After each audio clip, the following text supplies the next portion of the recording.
Welcome to The Debrief, where we talk with the Washington Examiner's top journalists about the headlines they're covering this week and where the story's going next. I'm Sarah Westwood, and I'm here today with political editor Jim Antle. And Jim, this week Donald Trump holds a big endorsement of Alabama Congressman Mo Brooks. What does that do to the credibility of his endorsement moving forward? Well, it raises a couple of questions. One is President Trump's endorsement a double-edged sword for Republicans. So if you go out on a limb for President Trump, he has a tendency to saw it off behind you.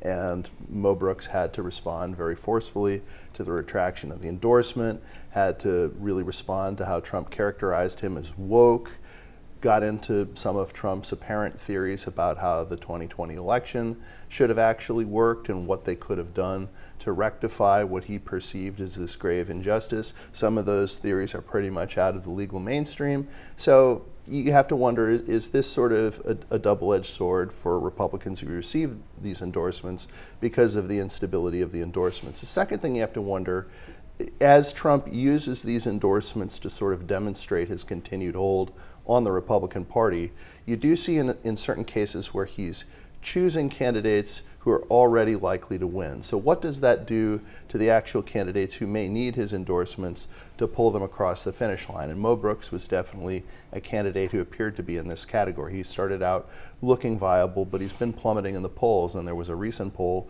that had him in third place, in a fairly distant third place, still pulling the double digits, but a somewhat distant third place. And the question then becomes, did Trump, at least as part of his reason for yanking the endorsement, did Trump say, well, I'm backing a losing candidate here?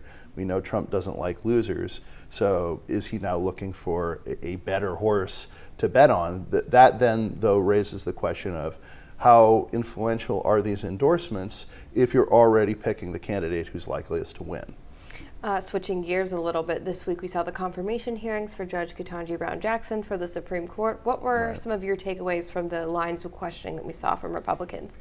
Well, certainly, number one, a lot of this is a preview of 2024. Some other Republicans who might want the presidential nomination besides former President Trump. So you had Josh Hawley really taking the lead in bringing up her record on sex offender cases, particularly child pornography cases, looking at some cases in some instances where there were sentences that were below the normal standard. Hawley really took the lead on that, and that really affected a lot of Republican messaging on this confirmation process, because up to this point there had been sort of vague discussions of her judicial philosophy as being kind of liberal.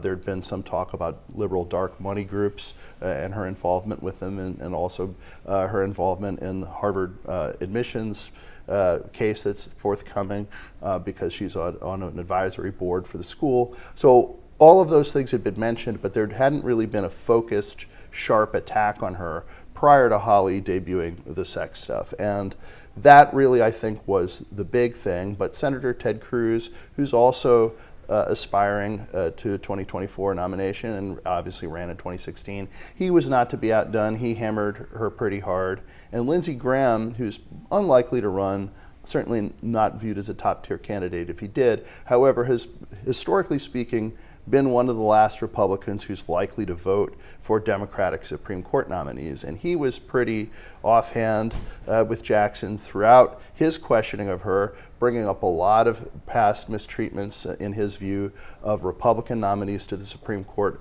particularly the Brett Kavanaugh confirmation process.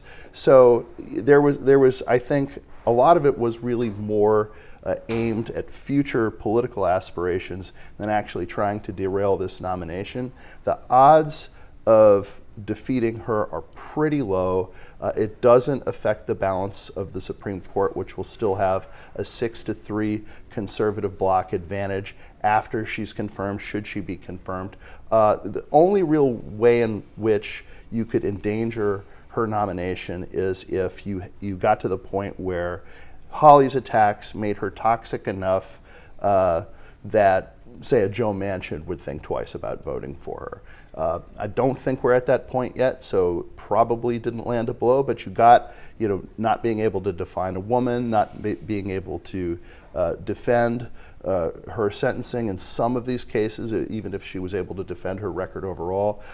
They landed some blows. I think they landed some good viral clips, but probably didn't alter the Senate math very much. Well, Jim, thank you so much for being here today. Thank you. You can get more reporting from Jim and the rest of the political team at WashingtonExaminer.com.